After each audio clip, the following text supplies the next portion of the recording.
Hi friends, ఈ రోజు మన తొత్తిలో ఈటిగా ఇస్త్రీ చేసిన కద్దరు సొక్క వేసుకుని దసరా బుల్లోడిలా పోలింగ్ బూత్ కెళ్లి తొడమూకుడిలో మెత్తడి పొకుడిలాగా చిరిగిన చొక్కాతో బయటకు వచ్చిన మన కోడెల శివప్రసాద్ మావయ్య ఆగ్రహంతో కూడిన ఆవేదంతో ఏదో చెప్పి బాధపడుతున్నాడు. ఆ బాధ ఏంటో కనుక్కుని వాదార్పణిద్దాం పదండి. హలో కోడెల మావయ్య, ఏటి కబుర్లు?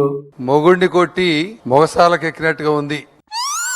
మొన్న దెబ్బలు బానే పడ్డట్టున్నాయిగా, సామెతలు బానే వండబట్టినట్టున్నాయి. జగను వైసీపీ నాయకుల తీరు.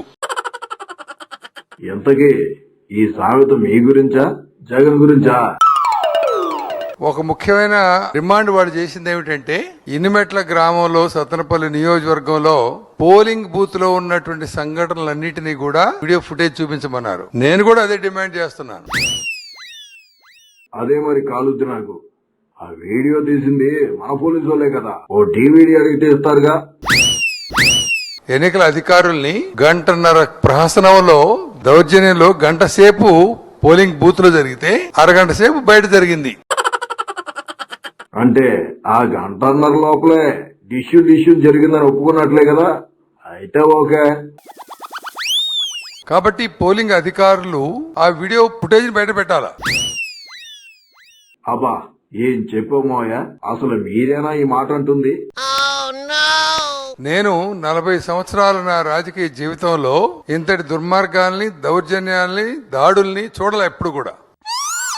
నా చెవుల్ని నేను నమ్మలేకపోతున్నాను. ఈ 40 years ఇండస్ట్రీలో ఇలాంటివన్నీ కలిపి ఓ బుక్ రాయొచ్చు, ఓ సినిమా తీయొచ్చు.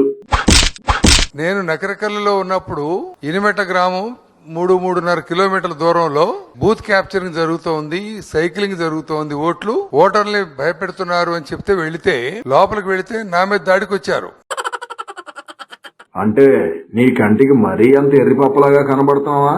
ఓ మాదిరిగా కూడా అనడం లేదా? కేవలం రిగ్గింగ్ జరుగుతుందంటేనే మీరెళ్ళారా? మీరేం చేయలేదా?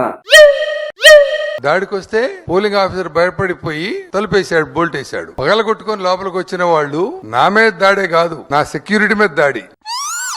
మీరు అంటుంటే మాకు ఇప్పుడే తెలుస్తుంది లోపల ఏం జరిగిందో. ఆ లోగుట్టు మీకు బాబు గారికి తెలియాలి. సర్లే, దెబ్బలు ఇంకా తగినట్లు లేదు. ఇంటికెళ్ళి ఆయింట్మెంట్ రాసుకుని రెస్ట్ తీసుకో.